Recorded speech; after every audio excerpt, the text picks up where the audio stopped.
Hi hello welcome to NN media. నేను రాకేష్. ఈరోజు మన ఛానల్కి ఒక గెస్ట్ రావడం జరిగింది.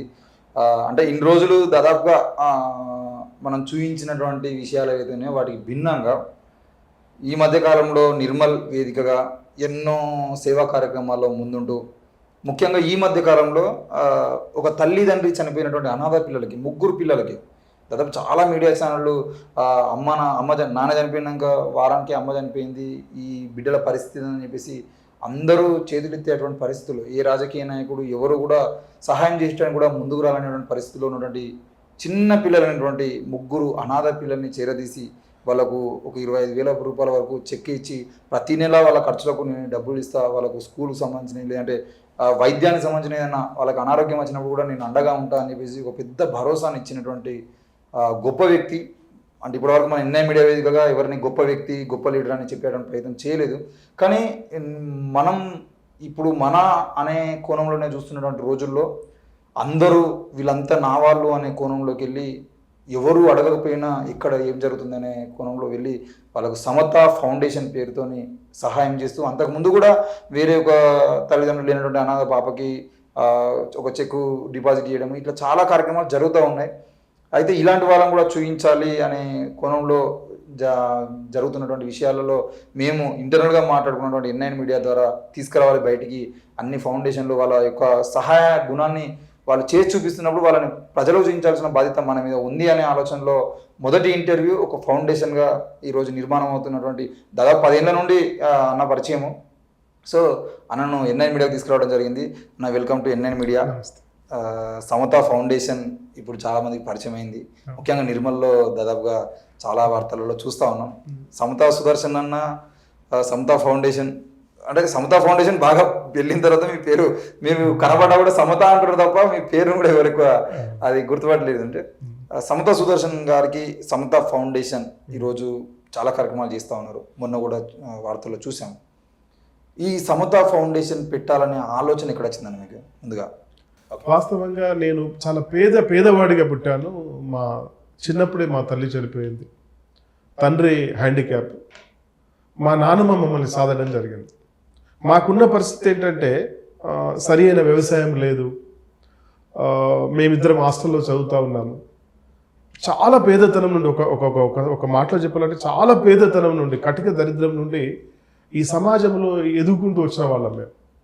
నాకు ఒక ఆలోచన వచ్చింది, 10th క్లాస్ చదవడానికి ఫీజు కట్టడానికి డబ్బులు లేవు, నా దగ్గర డ్రెస్సులు లేవు, హాస్టల్లో ఇచ్చిన డ్రెస్సులు మాత్రమే వేసుకోవాలి, వాటికి వెనుకకి పొక్కలేని, అంటే కూర్చొని ఆ హోల్స్ పడితే టైలర్ దగ్గరికి వెళ్ళి ఆ హోల్స్ ప్యాచ్ వేసుకోవడానికి కూడా డబ్బులు లేని పరిస్థితి మాది. అప్పటికే మా తమ్ముడు నేను సోషల్ వెల్ఫేర్ హాస్టల్లో కుంటాల్లో చదువుతూ ఉన్నాం. దీన్ని అధిగమించాలి ఎట్లా అనుకున్నప్పుడు నేను 10th క్లాస్ చదువుతున్నప్పుడే ఈ ఆర్థిక పరిస్థితులు బాగలేవు, ఈ ఆర్థిక పరిస్థితులు బాగు చేసుకోవాలంటే నేను ఎక్కడికి వెళ్ళాలని ఒక ఆలోచన చేసుకున్నప్పుడు నేను ఏం చేశానంటే హైదరాబాద్ రావడం జరిగింది. హైదరాబాద్ వచ్చేటప్పుడు నా పరిస్థితి ఏంటంటే చాలా ఘోరమైన పరిస్థితి. మా నానమ్మ, మేము ఆయి అని పిలుస్తాము, తను వచ్చి ఒక 5 కేజీల రైసు, కొంచెం పప్పు, కొంచెం కారం, కొంచెం ఉప్పు, కొంచెం ఆయిల్ కూడా అక్కడ నుండి తీసుకుని రావడం జరిగింది. దాంతోపాటు నా పరిస్థితి ఎట్లా ఉందంటే, ఆర్థికమైన పరిస్థితి ఎట్లా ఉందంటే, వాళ్ళ దగ్గర కూలి చేసిన డబ్బులు తీసుకొచ్చి మా నాన్నమ్మ నాకు 500 రూపాయలు ఇచ్చింది. నా పాకెట్లో 4 రూపాయలు ఉన్నాయి. 504 504. నేను ఇప్పుడు ఈ 504 రూపాయలని నేను తీసుకొని హైదరాబాద్ వచ్చే ముందు మా నాన్నమ్మకు ఒక ఛాలెంజ్ చేశాను. నాన్నమ్మ, నాకు 500 రూపాయలు ఇచ్చావు, నా దగ్గర ఒక 4 రూపాయలు ఉన్నాయి, ఇది 504 అయింది. ఈ 504ని నేను ఖచ్చితంగా 5 సంవత్సరాల్లో నేను సంవత్సరానికి 1 కోటి రూపాయలు సంపాదిస్తానని చెప్పదని చేసిన. కానీ నేను పుట్టి పెరిగిన పరిసరాలు కావచ్చు, నాకున్న పరిచయాలు కావచ్చు, నాకున్న ఫ్రెండ్స్ కావచ్చు, హైదరాబాద్ వచ్చిన తర్వాత నేను 3 సంవత్సరాలే 5 కోట్లు సంపాదించాను. అది రియల్ ఎస్టేట్ వ్యాపారం ద్వారా. నేను అప్పుడు ఏమనుకున్నానంటే, నేను ఏ బాధ నుండి వచ్చానో, అంటే ఏ పేదతనం నుండి వచ్చానో, నేను ఖచ్చితంగా ఈ సొసైటీకి పే బ్యాక్ చేయాలి. నాలాగా ఎవరు కూడా బట్టలు లేకుండా చదువు ఆగిపోకూడదు, పుస్తకాలు లేకుండా చదువు ఆగిపోకూడదు, బ్యాగులు లేకుండా చదువు ఆగిపోకూడదు. ఈ డ్రాబ్యాక్ స్టూడెంట్స్ ఎవరైతే ఉన్నారో, ఈ డ్రాప్అవుట్ స్టూడెంట్స్ ఎవరైతే ఉన్నారో, వీళ్ళని ఖచ్చితంగా ఆదుకోవాలని చెప్పి నేను ఒక శపథం చేశాను చిన్నప్పుడే. నేను నా చేతనైనంత సాటి మనిషిని ఆదుకుంటే మంచిది కదా అని చెప్పి ఆలోచన చేసి ఉమ్మడి ఆంధ్రప్రదేశ్లోనే నేను సేవా కార్యక్రమాలు పెట్టాను. చాలా మందికి సహాయం చేశాను. డ్రాప్అవుట్ స్టూడెంట్స్కి నేను కాలేజీకి వెళ్తున్నాను, నా ఫీజు కట్టలేక నా ప్రాబ్లం మీద ఉన్నట్టు చాలా మందికి మనం ఫీజులు కట్టే సందర్భాలు ఉన్నాయి. కొన్ని చోట్ల వాళ్ళు ఎక్కువ ఫీజులు వసూలు చేస్తే నా తరపున ఫౌండేషన్ తరపున వెళ్ళి ఆ ఫీజు తగ్గించి వాళ్ళు చదువుకోవడానికి అవకాశాలు కల్పించాం. ఇది ఒకటవది. రెండవది మళ్ళీ ఏమైపోయిందంటే ఈ డ్రాప్అవుట్ స్టూడెంట్స్ ఇట్లా చదువుకోవడానికి మనం సహాయం చేస్తున్నాం. ఇంకా తల్లిదండ్రులు లేని పేదలు కూడా చాలా మంది ఉన్నారు. వీళ్ళకు కూడా ఎట్లా సేవ చేయాలనుకున్నప్పుడు చాలా మంది మీలాంటి పెద్దలు చాలా మంది నాకు ఒక అడ్వైజ్ చేశారు. అన్న మీరు చాలా కార్యక్రమాలు చేస్తున్నారు, చాలా మందికి తోడ్పాటునిస్తున్నారు, ఆదుకుంటున్నారు, మీరు సహాయం చేస్తున్నారు, మీకు ఆదుకునే గుణం ఉంది, సహాయం చేసే గుణం ఉంది, సహకరించే గుణం ఉంది, కానీ మీరు ఎక్కడ కూడా జనాల్లో చెప్పుకోవట్లేదన్న. ఏదైనా అవకాశం ఉంటే ఒక ఫౌండేషన్ పెట్టి దాని ద్వారా చేస్తే మీరు చేసిన సేవ జనాలకి తెలుస్తుంది. మీరు ఏదైతే కలలు కన్నారో పేద ప్రజలకు సహకారం చేయాలని అది సఫలమవుతుందన్న. ఏదైనా అవకాశం ఉంటే చేయండి అని చెప్పినప్పుడు నేను సమతా ఫౌండేషన్ని లీగల్గా రిజిస్ట్రేషన్ చేయడం జరిగింది. ఇంకొకటి చాలా మంది ఫౌండేషన్స్ పెట్టి మీకు చెప్పాల్సింది ఏమిటంటే మీ మీడియా పరంగా చాలా మంది ఫౌండేషన్స్ పెట్టి చాలా మంది దగ్గర డబ్బులు తీసుకొని సేవ చేస్తారు. కానీ నేను అట్లా చేయలేదు. పే బ్యాక్ సొసైటీ నేను సంపాదించిన సంపాదనలో 10 to 20%, 100 రూపాయలు సంపాదించే 20 రూపాయలు ఖచ్చితంగా నేను ఈ సొసైటీకి సేవ చేయాలని ఒక ఆలోచన చేసుకొని ఈ సమతా ఫౌండేషన్ నిర్మాణం చేసి నేను మీకు ఈ మధ్యలో కొన్ని మాత్రమే మీడియాకు వచ్చినాయి. ఓకే ఓకే వాళ్ళే కాకుండా ఇంకా ఎంతమందికి మీరు ఇట్లా సహాయం చేసుకుంటూ పోయారు? మేము చాలా గ్రామాల్లోకి వెళ్ళినప్పుడు అక్కడ చాలామంది పేదలు, మధ్యతరగతి వాళ్ళు, వికలాంగులు, దివ్యాంగులు, వృద్ధులు వీళ్ళందరూ వస్తున్నప్పుడు మేము విద్యార్థులకి స్పెషల్గా ఒక శిక్షణ శిబిరాల్లాగా ఏర్పాటు చేసి వాళ్ళకి ట్రైనింగ్ చేస్తూ ఉన్నాం. ఏమని, భారతదేశంలో రాజ్యాంగం ఏదైతే ఉందో ఆ రాజ్యాంగం కల్పించిన హక్కులు వాటిని సద్వినియోగం చేసుకోండి. ఎందుకంటే ఒకప్పుడు నీకు చదువుకునే అవకాశం లేదు, గుడికి వెళ్ళే అవకాశం లేదు, బడికి వెళ్ళే అవకాశం లేదు. ఇప్పుడు వచ్చిన నూతన కాన్స్టిట్యూషన్స్ ఏదైతే ఉందో, నూతన సంవిధానం ఏదైతే ఉందో ఇది మనకు అండగా ఉంది, చాలా అవకాశాలు మనకు కల్పించింది. ఉదాహరణకి మేము చెప్పేది ఏంటంటే అక్కడ ఉన్న విద్యార్థులకి ముఖ్యంగా అట్లాగే ఈ డ్రాప్అవుట్ స్టూడెంట్స్కి ఒకటే చెప్తున్నాం, మీరు బెంగపడొద్దు, మీకు సమతా ఫౌండేషన్ మా తరపున కావాల్సిన సదుపాయాలన్నీ మీకు చేయూతనిస్తుంది. దాంతోపాటు ఏమని చెప్తున్నామంటే నీవు ఒక వ్యాపారం చేసుకోవాలంటే కోట్ల రూపాయలు నీకు ఇన్వెస్ట్మెంట్ కావాలి. ఒకవేళ పొరపాటున నీకు పొలిటికల్గా వెళ్ళాలని ఇంట్రెస్ట్ ఉంటే, సర్పంచ్ నుండి నువ్వు ఎంపీ వరకు వెళ్ళాలని నీకు ఒక ఇంట్రెస్ట్ ఉన్నప్పుడు చాలా పెట్టుబడి పెట్టాలి. కానీ కాన్స్టిట్యూషన్ అంటే మన రాజ్యాంగం కల్పించిన వెసులుబాటు ఏదైతే ఉందో, నువ్వు కష్టపడి చదివితే ఐఏఎస్ కావచ్చు, ఐపీఎస్ కావచ్చు, డాక్టర్లు కావచ్చు, ఇంజనీర్లు కావచ్చు, ఇంకా ఐఆర్ఎస్ కావచ్చు, పెద్ద ఉద్యోగాలకు వెళ్ళడానికి అవకాశం రాజ్యాంగం కల్పించింది. దయచేసి మీరు పేదవాళ్ళని, తల్లిదండ్రులు లేరని చెప్పి మీరు ఎక్కడ బెంగ పెట్టుకోకుండా కష్టపడి నిజాయితీగా చదివితే మీకు ఇక్కడ ఆ అచీవ్మెంట్ ఉంది. కాబట్టి రాజ్యాంగం కల్పించిన, బాబాసాహెబ్ అంబేద్కర్ కల్పించిన అవకాశాలని మీరు యూటిలైజ్ చేసుకోవాలని చెప్పి కోరుకుంటున్నాను. ఒక లాస్ట్ మంత్లోనే దుర్గా అనే అమ్మాయి తండ్రి చనిపోయాడు 4 సంవత్సరాల కింద, బేల్ తరోడా విలేజ్, బైసా మండల్, అది కూడా చూసింది. అక్కడ తల్లి ఉంది. తల్లి అమ్మాయిని చదివించాలనుకున్నప్పుడు ఏమైపోయిందంటే ఆమెకు తిండి పెట్టే స్తోమత లేదు, కూలి పనులు దొరకట్లేదు ఆ విలేజ్లో. తిండి గింజలు లేక అమ్మాయి ఊరేసుకుంది, వాళ్ళ అమ్మ ఊరేసుకుంది. మళ్ళీ భర్త చనిపోయాడు, 4 సంవత్సరాలు, ఒకటే పాపనున్నది. ఆమె ఉండే వాళ్ళు ఉండే ఇల్లు, ఈ దుర్గా అనే అమ్మాయి ఉండే ఇల్లు ఎట్లా ఉందంటే గట్టిగా ఒక వర్షం పడితే ఆ ఇల్లు కూలిపోతుంది. అటువంటి దాంట్లో రెంటుకుంటున్నది, అటువంటి దాంట్లో కిరాయికుంటున్నది. ఆ తిండి గింజలు లేక, సరైన స్కూల్కి పంపించడానికి పుస్తకాలు, బ్యాగులు కొనలేక ఆ అమ్మ ఉరివేసుకుని చనిపోయడం జరిగింది. అప్పుడు ఈ దుర్గా అనే అమ్మాయి అంత్యక్రియల కోసం భిక్షటన చేస్తుందని చెప్పి పేపర్లో వస్తే నేను వెంటనే కారు తీసుకొని వెళ్ళి హైదరాబాద్కు, మా సమతా ఫౌండేషన్ సభ్యులు హైదరాబాద్ నుండి వెళ్ళి ఆ ఊరు వెళ్ళి నేను ముందు ఏం చేశానంటే అమ్మాయి దగ్గరని ఓదార్చి, చాలా మంది వస్తున్నారు, ఏదో డబ్బులు ఇస్తున్నారు, వెళ్ళిపోతున్నారు. నేనేం ఆలోచించంటే ఈ డబ్బులు ఇస్తే ఈ అమ్మాయి ఖర్చులకు అవుతాయి, వాళ్ళ గార్డియన్స్ ఎవరైతే ఉన్నారో వాళ్ళు ఖర్చు పెట్టేస్తారు, కాబట్టి ఏదైనా భవిష్యత్తులో ఉపయోగపడాలని ఏం చేసినంటే ముందు 25,000 రూపాయల చెక్కు తీసి అమ్మాయి పేరు మీద డిపాజిట్ చేస్తే 11 సంవత్సరాలకి అది 53,000 రూపాయల చెక్కు బాండ్ చేసి అమ్మాయికి అప్పచెప్పడం జరిగింది. ఇట్లా జరుగుతూ ఉన్నట్టు మళ్ళీ ముందుకు వచ్చిన మళ్ళీ 15 రోజులు అనే నర్సాపూర్ అనే మండల్ ఉంది, మండల్ హెడ్ క్వార్టర్. అది నేను మా గొల్లమాడ గ్రామం అనేది నర్సాపూర్ మండలికి వస్తుంది. అక్కడికి వెళ్ళాము. అక్కడ కూడా ఏంటంటే అక్కడ కూడా 5 సంవత్సరాల కింద తండ్రి చనిపోయాడు. వారం రోజులు అవుతుంది, 2 అబ్బాయిలు 1 అమ్మాయి.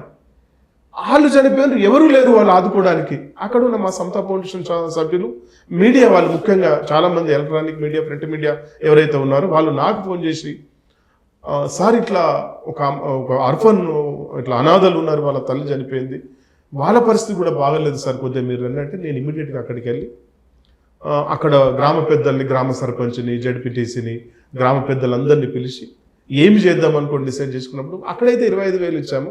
అదే ఫార్మేట్ ఎందుకని చెప్పి ఈ అమ్మాయికి 20,000 చెక్కు ఇచ్చి ఇమీడియట్గా డిపాజిట్ చేసి ఇది 50,000 పైచిలిపోయింది, ఆ అమ్మాయి కూడా ఇవ్వడం జరిగింది. అట్లే కాకుండా ఆ ఇద్దరు పిల్లలు ఎవరైతే ఉన్నారో ఎస్సీ హాస్టల్ ఖానాపూర్లో చదువుతున్నారు. అక్కడ నుండి మాకు దాదాపు ఒక 60-70 కిలోమీటర్లు.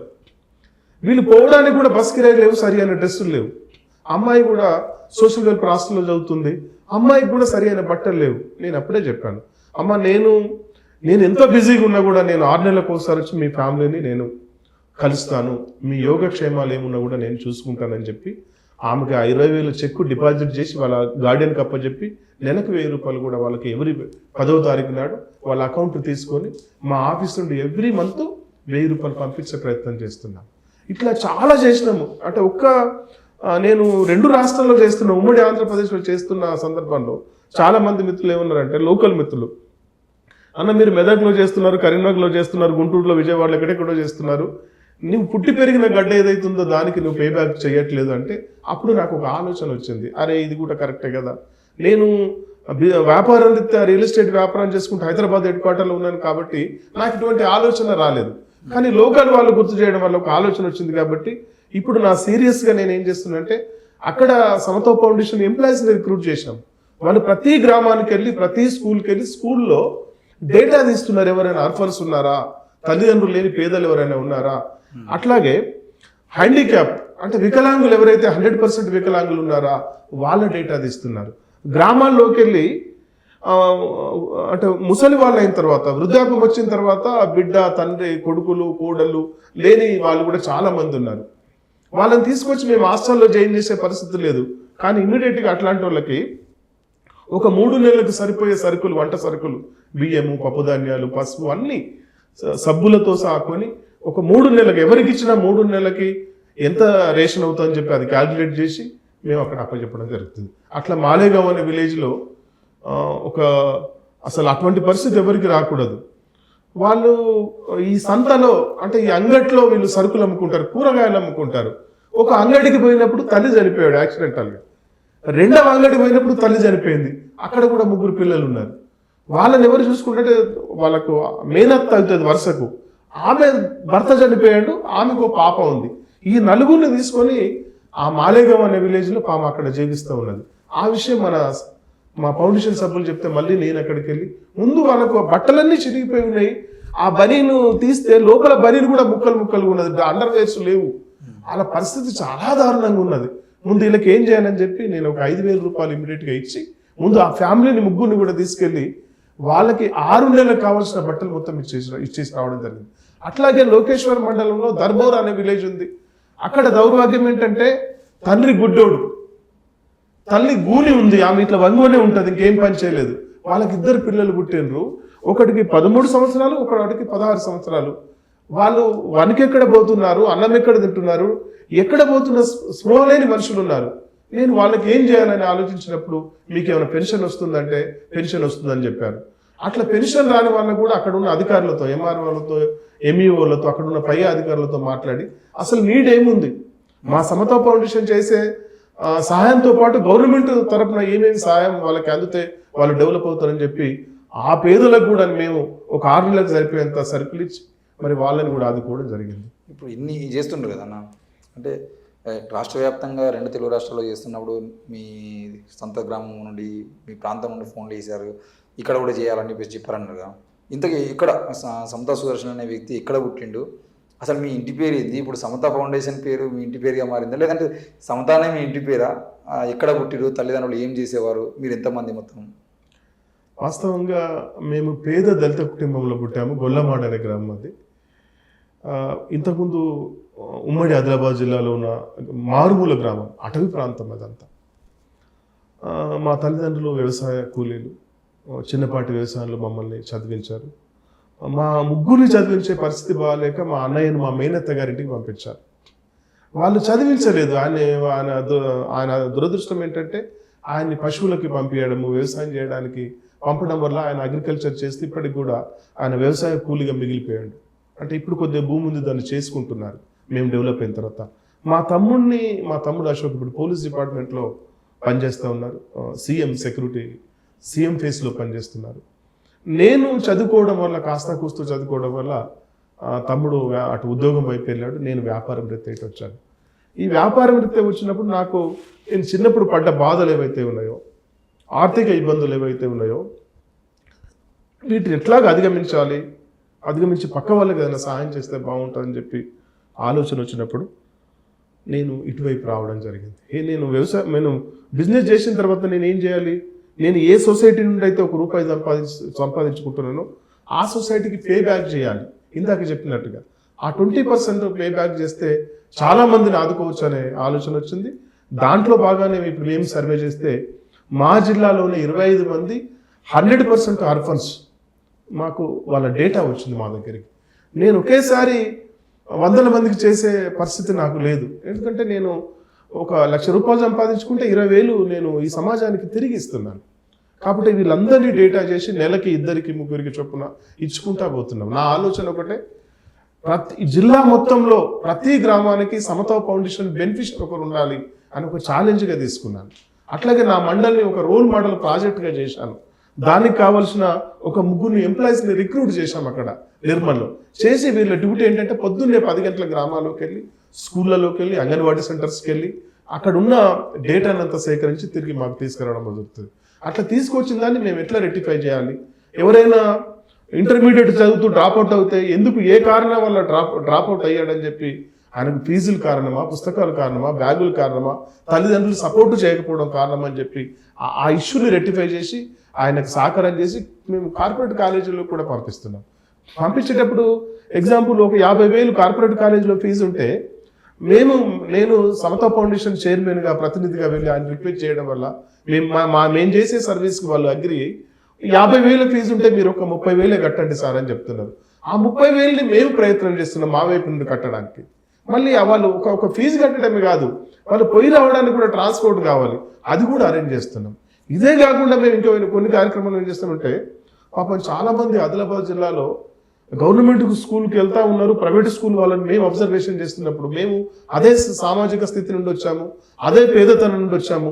అప్పుడు ఏమైపోయిందంటే ఆ పిల్లల బట్టలు చూస్తే మాసిపోయిన బట్టలు ఉంటున్నాయి, పౌష్టిక ఆహారం లేదు, వీక్గా కనబడుతున్నారు, చింపిరి జుట్టు ఉంది, బ్యాగులు కుట్లు వేసుకున్న బ్యాగులు, మళ్ళీ చినిగిపోతే తాకాలు వేసుకున్న షర్ట్స్, ఇట్లాంటివన్నీ వేసుకుంటున్నారు.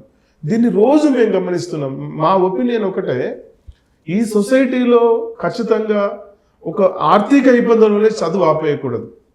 తల్లిదండ్రులు లేరు, అనాథలు అయ్యారు కాబట్టి వాళ్ళు చదువు ఆపేయకూడదు. మరి వృద్ధాపం వచ్చిన తర్వాత ముసలి వాళ్ళు ఎవరైతే ఉన్నారో వాళ్ళకి కొడుకులు, బిడ్డలు ఎవరు ఆదరించని వాళ్ళు ఎవరైతే ఉన్నారో వాళ్ళకి మనం సహకారం చేసి, మా వంతు సహకారంగా అంటే మన గ్రామం అభివృద్ధి చెందాలి, మన తాలూకా అభివృద్ధి చెందాలి, మన జిల్లా అభివృద్ధి చెందాలి, సైమల్టేనియస్గా దేశం ముందుకు పోవాలనే ఆలోచనతో మేము ఈ సర్వే చేస్తాం. చాలామంది మీకులాగే నన్ను అడుగుతున్న ప్రశ్న ఏంటంటే, ఈ సమత ఏంటి, మీ పేరు అసలు మీ ఇంటి పేరు సమత, లేక ఈ సమత ఎట్లా, ఏ బేస్ మీద ఈ సమతాన్ని వాడుతున్నారని చెప్పి చాలామంది మిత్రులు, పెద్దలు నన్ను అడగడం జరిగింది. వాస్తవంగా మాది నీరటి, అంటే గ్రామాల్లో నీరటి వృత్తి మాది. అక్కడ వచ్చే వాటర్ డిస్ట్రిబ్యూషన్ చేయాలి. వాస్తవంగా మన ఇండియాలో మొదటి ఇంజనీర్స్ అంటారు వీళ్ళని. అంటే వాటర్ చూసి ఎగ్జాంపుల్ మా తాత పెద్ద నీరటి అతను ఉండేవాడు, ఆయనను పిలిచి అక్కడ ఉన్న గ్రామ పెద్దలు, అధికారులందరూ కూడా ఆ చెరువు దగ్గరికి తీసుకెళ్ళి,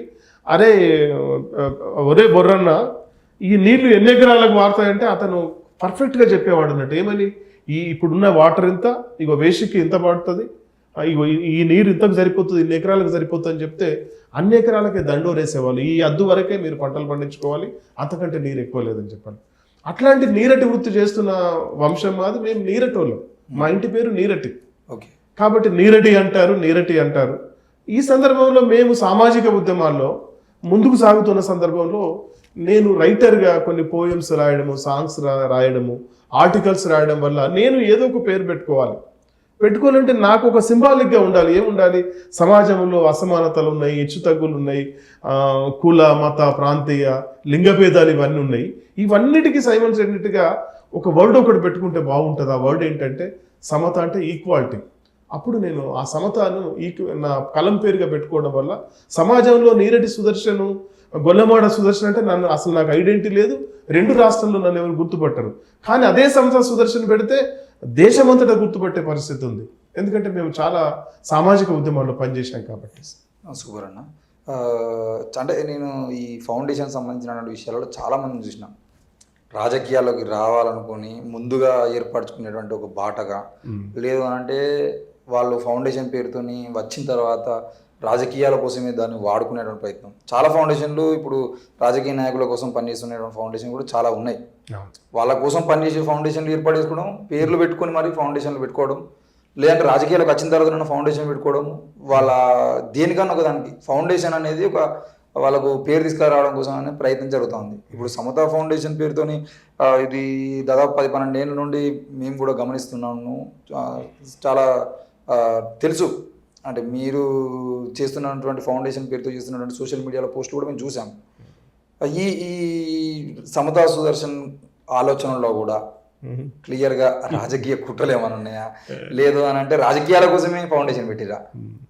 వాస్తవంగా నేను 100కి 100 నా ఉద్దేశం ఏంటంటే, నేను పుట్టి పెరిగిన పరిసరాలు నన్ను ప్రభావితం చేసినాయి. అరే నువ్వు సంపాదించుకున్నవి ఈరోజు పే బ్యాక్ సొసైటీ చేయాలి. సమాజంలో చాలా మంది వెనుకబడి ఉన్నారు, పేదలు ఉన్నారు, వికలాంగులు ఉన్నారు, వృద్ధులు ఉన్నారు. వీళ్ళకి సేవ చేయాలనే ఆలోచన వచ్చింది. ఆ ఉద్దేశం కొద్దే, జెన్యున్గా వాళ్ళకి సేవ చేయాలనే ఉద్దేశం కొద్దే నేను సమతా ఫౌండేషన్ పెట్టడం జరిగింది. నేను ఎవరిని కూడా ఇక్కడ చాలామంది ఏంటంటే, చాలామంది సంఘాలు, సంస్థలు, వాలంటీర్ ఆర్గనైజేషన్లు, ఎన్జిఓస్ ఇవన్నీ పెట్టినప్పుడు డిఫెండ్ ఆన్ అదర్స్. నేను ఇక్కడ డిఫెండ్ ఆన్ మై సెల్ఫ్. నేను నా మీద డిఫెండ్ అయ్యి నేను సేవ చేస్తున్నాను. కాబట్టి నాకు ఎక్కడ కూడా చాలామంది, నేను ఎప్పుడైతే నా జిల్లా వెళ్ళి, నా నిర్మల్ జిల్లాకి వెళ్ళి ఆ గ్రామాల్లో సందర్శించి అక్కడ ఒక జిల్లా శాఖను, జిల్లా బ్రాంచ్ను ఏర్పాటు చేసి అక్కడ ఎంప్లాయీస్ని పెట్టి గ్రౌండ్ రిపోర్ట్ ఎప్పుడైతే తీసుకుంటున్నారో మా ఎంప్లాయీస్ వెళ్ళి అందరు అడుగుతున్నారు, సమతా సుదర్శన్ గారు ఎమ్మెల్యేగా పోటీ చేస్తారని, ఇక జడ్పీటీసీగా పోటీ చేస్తారని చెప్పి చాలా ప్రచారం చేయడం జరుగుతుంది. నేను వాస్తవంగా నాకు పొలిటికల్ ఉద్దేశం అయితే ఇప్పటి వరకు లేదు. నేను నాకు చేతనైనంత సాయం ఈ సామాన్య ప్రజలకు అందించి సామాన్య ప్రజలు ముందుకు పోతే మంచిదన్న ఆలోచన. నేను ఇందాక చెప్పినట్టుగా నేను సమతా ఫౌండేషన్ బెనిఫిషియరు, విలేజ్కి ఒక్కరైనా ఉండాలనేది నా మెయిన్ కాన్సెప్ట్. కాబట్టి నేను దానికోసం సీరియస్గా పనిచేస్తాను. ఇప్పటి వరకు అయితే నన్ను చాలామంది అడుగుతున్నప్పటికీ నేను అటువైపున ఆలోచించలేదు. అది భవిష్యత్తు నా చేతుల్లో ఉంటుందని కూడా నేను కారకండిగా చెప్పలేదు. ఒకవేళ ఇప్పుడు మీరు గ్రామానికి ఒకరిని సహాయం చేయడము, లేదంటే కొన్ని గ్రామాల్లో చిన్నపిల్లలు సహాయం చేస్తున్నారు కాబట్టి ఆ ఫౌండేషన్లు ఉన్నాయి అనగానే బాధితులు రావడము, లేదు అని అంటే ఎవరో వస్తూ ఉంటూ అన్న మీరు మాకు సహాయం చేయండి అని చాలామంది వస్తూ ఉంటారు. అక్కడ నుండి మీకు పేరు వస్తున్న కొద్దిగా రాజకీయంగా కానీ పలుకుబడి ఉన్న వాళ్ళు కానీ వాళ్ళ విలువలు ఎందుకు చేయొద్దు, మరి నీలాంటి వాళ్ళు సహాయం చేసే గుణం ఉన్నాడు, నలుగురు సహాయం చేసే అవకాశం వచ్చినప్పుడు రాజకీయంలోకి రావచ్చు కదా అనే ఆలోచన కూడా వస్తాయి. ఆ క్రమంలో ఒకవేళ ప్రజలు ఇప్పుడు లాస్ట్ టైం అంటే ఇక్కడ గుర్తు చేసుకునే అంశం, కేసీఆర్ ఏమన్నాడు, దళితుని ముఖ్యమంత్రిని చేస్తానని ముందన్నాడు. తర్వాత ఏమైంది అని అంటే ఇక్కడ విమర్శ కాదు, అంటే ప్రజల కోరిక మేరకు నేను ముఖ్యమంత్రిని అవుతున్నా అని చెప్పేసి కూడా చెప్పిండు. అంటే చాలా సందర్భాల్లో ప్రజల కోరిక మేరకు పార్టీలు పెట్టిన వారు కూడా చాలా మంది ఎందుకు పార్టీలు పెట్టారు అంటే ప్రజల కోసం పార్టీలు పెట్టినాం, ప్రజల కోరికలను తీర్చడం, ప్రజల ఆశయాలను తీర్చడం, ప్రజల కోసం పనిచేయడం కోసం నాకంటూ ఒక పార్టీ ఉండాలని చెప్పేసి పార్టీ పెట్టామని చెప్పేసి చాలా మంది, ఇప్పుడు జనసేన ఎగ్జాంపుల్, ప్రజా సమస్యలను తీర్చడం కోసం ప్రజల కోసం వస్తున్నానని చెప్పేసి పవన్ కళ్యాణ్ గారు చెప్పారు. అట్లా రాజకీయంలోకి వెళ్ళేదంటే ప్రభుత్వంతో సహాయం చేయించారంటే అవకాశాలు ఉంటాయి. ప్రభుత్వాల దగ్గర నుండి వాళ్ళకి రావాల్సిన వాటిని వాళ్ళకి ఇప్పించారంటే అవకాశం ఉంది. ఇప్పుడు పింఛన్ల కోసం మీరు పోయి వాళ్ళకి రాకపోతే మీరు కొన్ని సహాయం చేయడం కన్నా, ఇప్పుడు బాధితులు ఉన్నారు ఫర్ ఎగ్జాంపుల్, వాళ్ళకు ప్రభుత్వం నుండి ఏమని ఇవ్వచ్చు, ఇవన్నీ జరుగుతాయి కదా. అట్లాంటి అవకాశాలు ఉండేటువంటి రాజకీయాల్లో మీలాంటి వాళ్ళు తప్పలేదు కదా. ఒకవేళ ప్రజలు ఆశీర్వదించి మిమ్మల్ని జడ్పీటీసీగా గెలిపిస్తాం, లేదంటే మిమ్మల్ని ఎంపీపీగా చేస్తాం, లేదంటే మిమ్మల్ని అవసరమైతే ఎమ్మెల్యేగా చేస్తామని అనుకున్నప్పుడు వద్దు అంటారా, లేదంటే వాళ్ళు అవకాశం ఇస్తే పోయేటుండవా, ఏదైనా ఒక పార్టీ సీట్ ఇచ్చినా కూడా? వాస్తవంగా ఏం జరుగుతుందంటే, మేము గ్రామాల్లోకి వెళ్ళినప్పుడు చాలా సమస్యలు వస్తున్నాయి. మేము సేవే లక్ష్యంగా చేస్తున్నటువంటి ఈ సర్వీసు, సమతా ఫౌండేషన్ సర్వీస్ ఏదైతే ఉందో, దీంట్లో భాగంగా చేస్తున్నటువంటి సర్వీసును దృష్టిలో సర్వీస్ ఒకటే కాకుండా చాలామంది మా దగ్గరికి వచ్చి సార్ మా పాపకి డేట్ అయిపోతుంది, ఇప్పటి వరకు వాళ్ళు క్యాస్ట్ సర్టిఫికేట్ ఇవ్వట్లేదు, ఇన్కమ్ సర్టిఫికేట్ ఇవ్వట్లేదు, మాకు పెన్షన్ రాలేదు, మొన్నటి వరకు పెన్షన్ వచ్చింది, ఇగో నా ఏజ్ ఇంత సార్ 80 ఉంది, 75 ఉంది, 90 ఉంది, నేను చావడానికి దగ్గర పడుతున్నా, పెన్షన్ కట్ అయిపోయింది అని చెప్పి ఇట్లా చాలా సమస్యలు వస్తున్నాయి. మేము ఏం చేస్తున్నాము, ఒకవైపు సమతా ఫౌండేషన్ చేసే అటువంటి సేవ మొత్తం చేస్తూనే సర్వీస్ ఇస్తూనే ఇంకోవైపు కూడా ఆ గవర్నమెంట్ అధికారుల దగ్గర రిక్వెస్ట్ చేసి సార్ ఇది జెన్యూన్ కేసు, దయచేసి ఈ పెన్షన్ మిస్ అయింది చెయ్యండి అని చెప్పి మా ఎంప్లాయీస్ మేము చేస్తా ఉన్నాం. అందులో భాగంగా మేము ఇప్పుడు నిర్మల్లో నేను ఉండడం కోసమని నా సొంత కాన్స్టిట్యున్సీకి దగ్గరగా ఉంటుంది కాబట్టి నిర్మల్ కాన్స్టిట్యున్సీలోనే నా గ్రామం నా మండల్ ఉంది కాబట్టి నేను అక్కడ ఒక ఇల్లు కట్టాను. ఇల్లు కట్టి దాన్ని ఒక్కొక్క పోర్షన్ అంతా ఆఫీస్గా మారుస్తున్నాను. అప్పటికే నా దగ్గర నేను గ్రామాల్లోకి పోయినప్పుడు నాతో ఉన్న సంబంధాలు చాలా అన్ని ముఖ్యంగా ఈ ముదోలు నియోజకవర్గంలోంచి చాలా నిర్మల్ నియోజకవర్గంలోంచి చాలా ప్రజలు నా దగ్గరికి వస్తున్నారు, వచ్చి నన్ను అడుగుతున్నారు, అయ్యా నాకు ఎంఆర్ఓతో ఈ ప్రాబ్లం ఉంది, ఇవి క్యాస్ట్ సర్టిఫికేట్ రాలేదు, హాస్పిటల్లో మా వాళ్ళు జాయిన్ అయ్యారు, మేము ఫీజు వాళ్ళు 20,000 చెప్తున్నారు, కొంచెం మీరు వచ్చి మాట్లాడండి అంటే మేము హాస్పిటల్కి కూడా వెళ్ళి రిక్వెస్ట్ చేసి ఆ ఫీజు తగ్గిస్తూ ఉన్నాం. హాస్పిటల్ 20,000 బిల్ అయింది, కట్టే స్తోమత లేదు, ఓ 15,000 చేసి ఇట్లా సమతా ఫౌండేషన్ సర్వీస్ చేస్తున్నామని చెప్తే మా సర్వీస్ను గుర్తెరిగినటువంటి డాక్టర్స్ చాలా హాస్పిటల్స్ యజమానులు కూడా చాలా ఫీజులు తగ్గిస్తున్నారు. ఆ సందర్భంలో చాలామంది మా ఇంటికి వస్తున్నారు. మేము ఏం చేశాము, కొత్తగా ఒక వంట మనిషిని పెట్టి మధ్యాహ్నం ఎందరి మంది వచ్చినా మా దగ్గర భోజనం చేసిపోవాలి, ఎందుకంటే గ్రామాల నుండి వస్తారు, తిండి తిప్పలు ఉండదు, బస్సులలో పడి వస్తారు. మా ఇల్లు వాస్తవంగా ఆ బస్ ఆగే చోటు నుండి 2 కిలోమీటర్లు 3 కిలోమీటర్లు దూరం ఉంటుంది. ఆటోలో పెట్టే డబ్బులు ఉన్నా కూడా ఖర్చు పెట్టలేని స్థితిలో వాళ్ళు నడుచుకుంటూ వస్తున్నారు. ఏమయ్యా అప్పుడే గంటకు నువ్వు అప్పుడే వస్తాను, నీకోసం నేను వెయిట్ చేస్తున్నా కదా పెద్ద మనిషి, ఎందుకు తొందరగా రాలేదంటే సార్ నేను నడుచుకుంటూ వచ్చినా సార్, ఆ 10 రూపాయలు ఉంటే నాకు ఇంకా దేనికన్నా ఉపయోగపడతాయి, కూరగాయలు కొనుక్కుంటామని చెప్తున్నారు. ఈ సిచ్యువేషన్ అంతా చూసిన తర్వాత నాకు ఎందుకో చాలా బాధ అనిపించి ఇమీడియట్గా ఒక వంట మనిషిని రిక్రూట్ చేసి మధ్యాహ్నం నన్ను కలవడానికి ఎందరు వచ్చినా కూడా వాళ్ళు భోజనం చేసుకోవాలి. పొద్దున్న టిఫిన్ అంటే కుదరదు కాబట్టి సాయంత్రం డిన్నర్కి నా ఫ్రెండ్స్ వచ్చినా, నన్ను కలవడానికి వచ్చినా, ప్రజలు వచ్చినా, ఎవరు వచ్చినా కూడా సాయంత్రం కూడా డిన్నర్ చేసి పోవాలని చెప్పి నా ఇంట్లో ఏర్పాటు చేశాను. అట్లా జనాలు అమోఘంగా వస్తున్నారు. అందులో వచ్చిన చాలామంది ఒక 20-30% చెప్తున్నారు, అయ్యా నీలాంటోడు మాకు లీడర్ ఉంటే మంచిగా ఉంటుంది, నీలాంటోడు సర్పంచ్ ఉంటే మంచిగా ఉంటుంది అని చెప్తున్నారు. అది వద్దు తల్లి, నేను చేస్తున్న సర్వీస్ చాలా అని చెప్పి వాళ్ళకి చెప్పడం జరుగుతుంది. మరి ఇట్లా నేను చేస్తున్న తరుణంలో చాలా అవకాశాలు రావచ్చు, కానీ ఇప్పటివరకు అయితే నాకు అట్లాంటి ఆలోచన లేదు. 100కి 100% ఈ పేద ప్రజలు ఎవరైతే ఉన్నారో సాటి మనిషిగా పేబ్యాక్ సొసైటీ పేబ్యాక్ చేయాలనే ఆలోచన ఉంది కాబట్టి ఆ వైపు నేను సేవ చేస్తున్నాను. మీ లాంటి వాళ్ళ పెద్దలు, మీ మీడియా లాంటి వాళ్ళందరూ నాకు ఒక పర్సనల్గా ఒక ఇంటెన్షన్ ఉంది, కనీసం నేను చేసిన సేవని రికగ్నిషన్ జనాల్లోకి సమతా సుదర్శన్ అరే ఇంత సేవ చేస్తుండని తెలిస్తే చాలు, నాకు ఇంకో ప్రయోజనం అవసరం లేదు. నేను ఎవరి దగ్గర కూడా చేయి చాచి నేను సేవ చేస్తున్నాను, మీరు ఒక 100 రూపాయలు ఇవ్వని అడిగిన చరిత్ర లేదు, భవిష్యత్తులో నేను అడిగాను కూడా. ఎవరైనా వాలంటీర్గా ఇస్తే చెప్పలేం, కానీ నేను 25 మందిని ఇప్పుడు నేను సెలెక్షన్ చేశాను, 25 మంది కాంట్రిబ్యూషన్ చేయాలి. 25 మంది కాదు, ఆ జిల్లాలో దాదాపు 100 నుండి 200 మంది వెళ్తారు, కానీ 25 మంది డేటా వచ్చింది, వాళ్ళ సిస్టంలో సేవ్ చేసి పెడుతున్నాం. వాళ్ళ కులం ఏంటి, మతం ఏంటి. మేము ఇంకోటి చాలామంది మేము ఎక్కడ కులాలకి, మతాలకి, ప్రాంతాలకి అందరికీ అతీతంగా చేస్తున్నాం. చాలామంది నన్ను కూడా అడిగారు, అన్న ఇది ఒక కులానికే చేస్తారు. అట్లా నేను ఇప్పటి వరకు చేసిన దాంట్లో వాస్తవంగా దళితులకు ఒక్కరికి కూడా చేయలేదు, ఎస్సీ ఎస్టీలకు, బీసీలకు, మైనార్టీలకు చేసినాం. అంటే నేను దళితుడిగా పుట్టాను, అక్కడ ప్రయారిటీ ఇవ్వద్దు, నాకు ఆ మచ్చబడద్దు, సొసైటీలో నాకు అట్లాంటిది లేదు. నేను సబ్కా సాత్ సబ్కా వికాస్ అనే మెంటాలిటీ ఉన్నవాడిని, ఈ సమాజం బాగుపడాలని కోరుకుంటున్నవాడిని. కాబట్టి ముందు ఎవరు అర్హులైతే వాళ్ళకి ముందు నేను సర్వీస్ చేయడం జరుగుతుంది. ఓకే అన్న, అంటే మీరు ఇంతకుముందు ఒక మాట అంటూ చేయి చాపి ఎవరిని అడగలేదు, ఇంకా ముందు కూడా అడగను అన్నారు కదా. ఇక్కడ నుండి వచ్చినాయి ఈ డబ్బులు, మీకు సహాయం చేసే డబ్బులు. అంటే సహాయం చేయాలనే గుణం గొప్పది, అది మీరు పడ్డ కష్టం నుండి. ఇప్పుడు నేను చినిగిన చొక్కా వేసుకున్నా కాబట్టి ఇంకోటి చినిగిన చొక్కా వేసుకోవద్దని చెప్పేసి ఆ రోజు అంబేద్కర్ చెప్పినట్టుగానే మీరు కూడా కష్టపడ్డారు, ఓకే నో ప్రాబ్లం. కష్టానికి సంబంధించిన ప్రతిఫలం కూడా మీరు సంపాదించుకున్నారు, సుఖంగా ఉంటున్నారు, అంతా ఈ సేవ చేయాలనే గుణం రావడం వరకు ఓకే. కానీ ఈ డబ్బు ఎక్కడ వచ్చింది? ఈరోజు ఇంతగానం సహాయం చేయాలి, ఏ పార్టీ సపోర్ట్ లేకుండా, ఏ ఆర్గనైజేషన్లో సపోర్ట్ లేకుండా నువ్వే ఒక ఆర్గనైజేషన్ పెట్టుకొని నువ్వు సంపాదించుకునే ఖర్చు చేయాలి అనే ఆలోచన వచ్చేదే వరకు ఓకే, కానీ డబ్బులు ఎక్కడ ఉండొస్తాయనే దగ్గర మీరు ఏదో ఏం చేస్తున్నాడు, ఇక్కడ సంపాదిస్తుండు ఇంతగానం అనేది కూడా ప్రజల్లోకి వస్తుంది. ఆయన ఏం చేస్తాడు పోయి హైదరాబాద్ ఎవరికెరక ఏడు సంపాదించుకొస్తాను, ఎవరిని మూస్తాను అనే మాటలు కూడా వస్తాయి. మరి మీరు ఇంతగానో డబ్బులు ఖర్చు చేయడానికి ఇన్స్పిరేషన్ చెప్పారు, కానీ ఏ బిజినెస్ చేస్తారు, ఎట్లా సంపాదిస్తారు? సహజంగా చాలా మంది సార్ ఏం చేస్తారని అడుగుతూ ఉంటారు నన్ను అక్కడ. ఓకే. ఇంకోటి ఏంటంటే ఈ ప్రశ్న రావడానికి ఎక్కువ అవకాశం లేదు. అందులో మీరు జర్నలిస్టులు ఊరికేనే పసిగడతారు.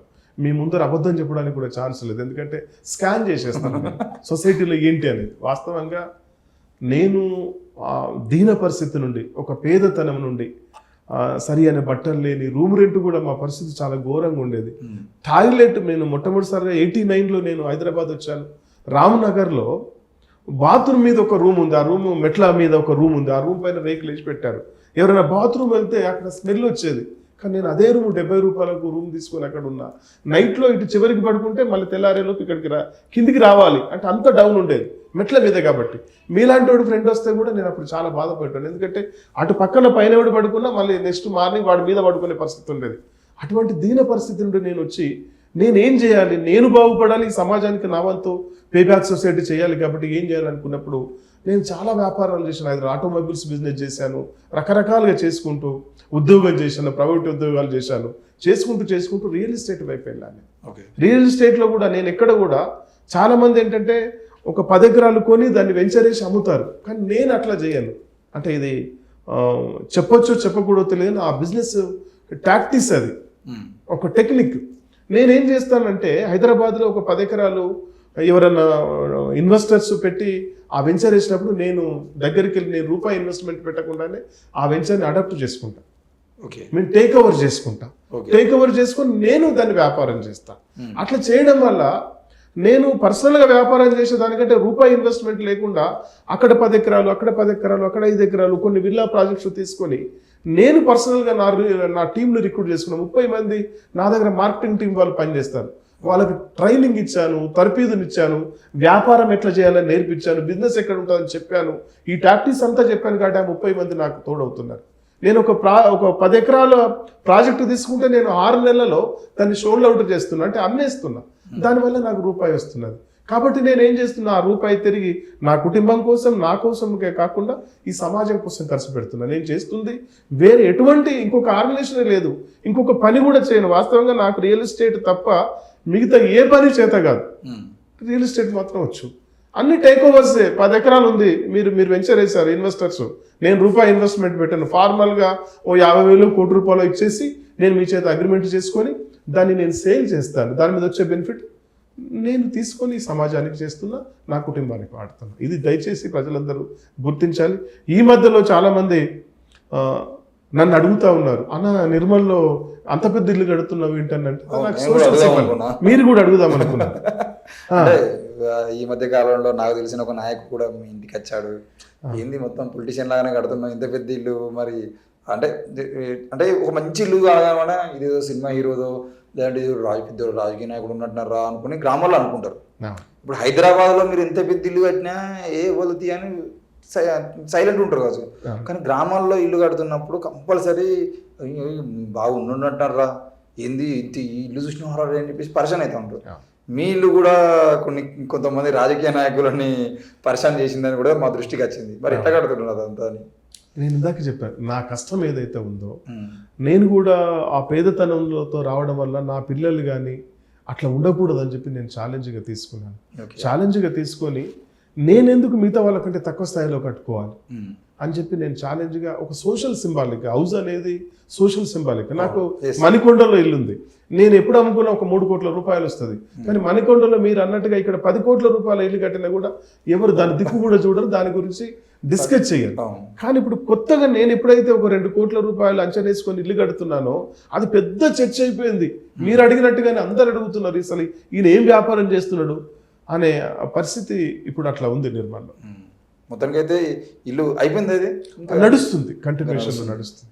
ఓకే అన్న, అంటే ఈ కోణంలో సమతా సుదర్శన్ గారు చేస్తూ పోతున్న కోణంలో ఒకవేళ రాజకీయం వస్తే మాత్రం పోయే ఆలోచనలు అయితే ఉంటాయి. అంటే నేను ఇప్పటి వరకు నిర్ణయం చేసుకోలేదు, ప్రజలు అడుగుతున్నారు. ప్రజల కోసమే అవసరం వచ్చేది ఉంటే నేను ఇప్పటి వరకు అయితే వాస్తవంగా నేను ఫౌండేషన్ పెట్టినప్పుడు నాకు 1% కూడా లేదు. ఏది నేను సర్వీస్ ఓరియంటెడ్ గానే ఆర్గనైజేషన్ ని బిల్డప్ చేశాను, దాన్ని లీగల్ గా వెళ్తున్నాను. ఎందుకంటే చాలా మంది సొసైటీలో ఓర్వలేని మనుషులు ఉంటారు. అందులో ఈ కింది వర్గాల నుండి ఎవరైనా అభివృద్ధి చెందుతుంటే అసలు ఓర్వలేరు. కాబట్టి నేను ఎంత పర్ఫెక్ట్గా ఉండాలి, పర్ఫెక్షన్గా ఉండాలని చెప్పి ఒక సిఏని పెట్టుకొని, ఒక లీగల్ అడ్వైజర్ని పెట్టుకొని చాలా సిస్టమేటిక్గా చేస్తున్నాను. ఎందుకు ఉన్నవాళ్ళు చేస్తే అది తప్పు కాదు. మనలాంటి పేదవాడు ఇంకో పేదడికి సహాయపడతా ఉంటే ఓర్వలేని జనము, ఓర్వలేని నాయకులు, ఓర్వలేని లీడర్లు, ఈ వ్యవస్థ బాగలేదు. కాబట్టి వాళ్ళ కోసం నేను లీగల్గా చాలా పర్ఫెక్షన్ రూట్లో వెళ్తున్నాను. ఓకే అన్న, థ్యాంక్ యూ. మొత్తానికైతే సమతా ఫౌండేషన్ పేరుతో ఈరోజు ఎన్నో కార్యక్రమాలు చేస్తున్నారు. మీరు కొన్ని అంటే ఈరోజు 25-100 మంది వరకే చేస్తున్నారు. తప్పకుండా మీకు మరింత మంది తోడు కావాలి, మీరు సహాయం చేసే వాళ్ళ సంఖ్య కూడా పెరగాలని. ఎందుకంటే మేము కూడా అదే స్థాయి నుండి వచ్చినాం. మాకు మా ఏజ్లో మీలాంటి వారు ఎవరైనా సహాయం చేసి మంచిగా ఇంకా కార్పొరేట్ స్కూళ్ళలో లేదంటే పెద్ద చదివించి మాకు ముందే అరే నీ గోల్ ఇది, ఇటువైపు వెళ్ళాలి, ఇంకో ఈ ఉద్యోగం వైపు అని చెప్పేసి చెప్పేవాళ్ళు ఉండేది ఉంటే మా జీవితాలు కూడా ఈరోజు చిన్న చిన్న జీతాలకు పనిచేసేటువంటి పరిస్థితి ఉండకపోయేది. సో మీరు చేస్తున్నటువంటి సహాయంలో కూడా ఎవరికైతే కావాలో వాళ్ళకి చేస్తున్నారు, అది గొప్ప విషయం. మీరు కూడా తప్పకుండా ఇలాంటి సహాయం మరింత మంది చేయాలని, ఎంతోమంది జీవితాల్లో వెలుగు నింపాలని మేము ఎన్ఐన్ మీడియా ద్వారా కోరుకుంటున్నాం. తప్పకుండా మీరు చేస్తున్నటువంటి ఫౌండేషన్ కార్యక్రమాలను కూడా త్వరలో మేము మా ఛానల్లో కూడా ప్రచారం చేయడానికి సహాయంగా, అంటే మీరు చేస్తున్న దానికి సహాయంగా ఉండడానికి అయితే మేము సహకరిస్తామన్నా. థ్యాంక్ యూ మొత్తానికి అయితే ఈ ఇంటర్వ్యూకి వచ్చినందుకు. Thank you. ఎన్ఐన్ మీడియా ద్వారా మేము తెలియజేస్తుంది ఏంటంటే ఎంతోమంది ఎన్నో ఫౌండేషన్లు పెట్టారు. ఫౌండేషన్లు పెట్టిన వాళ్ళు చాలామంది పని చేస్తున్నారు. కొంతమంది ప్రభుత్వాల దగ్గర ఏదో తీసుకోవడం కోసం, ప్రభుత్వాల నుండి వచ్చేటువంటి ఫండింగ్ కోసం, లేదంటే ఇంకొంతమంది ఎన్ఆర్ఐల కోసము, ఆ ఎన్ఆర్ఐల నుండి వచ్చేటువంటి ఫండింగ్, లేదంటే ఏదో ఒక చూయించి మనము సంపాదించుకోవాలి అనే కోణంలో చేస్తున్న వాళ్ళు చాలామంది ఉంటున్నారు.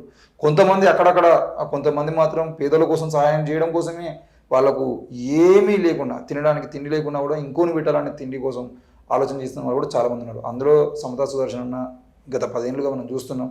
మరి తప్పకుండా ఇలాంటి వాళ్ళ సంఖ్య పెరగాలి, సమాజం గురించి ఆలోచించే వాళ్ళ సంఖ్య పెరగాలి, సమాజం గురించి ఆలోచించే వాళ్ళకి మనం కూడా అండగా ఉండేటువంటి ప్రయత్నం చేయాలి. ఎందుకంటే అలాంటి వాళ్ళు ఎదుగుతూ ఉన్నప్పుడు సహాయం చేసే చేతులు ఏవైతే ఉండేవో వాళ్ళ మీద రాజకీయ నాయకుల కుట్రలు కూడా జరిగేటువంటి అవకాశాలు ఉన్నాయి. కాబట్టి వీళ్ళని కాపాడుకునేటువంటి ప్రయత్నంలో కూడా మనమంతగా మనం సహాయంగా ఉండాలని కోరుకుంటూ, రానున్న రోజుల్లో మరెంతో మందిని ఎన్ఐన్ మీడియా వేదికగా ఇలాంటి త్యాగమూర్తుల్ని, ఇలాంటి సహాయ గుణవంతుల్ని మీకు పరిచయం చేయడానికి ప్రయత్నం చేస్తాం. చూస్తూనే ఉండండి ఎన్ఐన్ మీడియా. Thank you.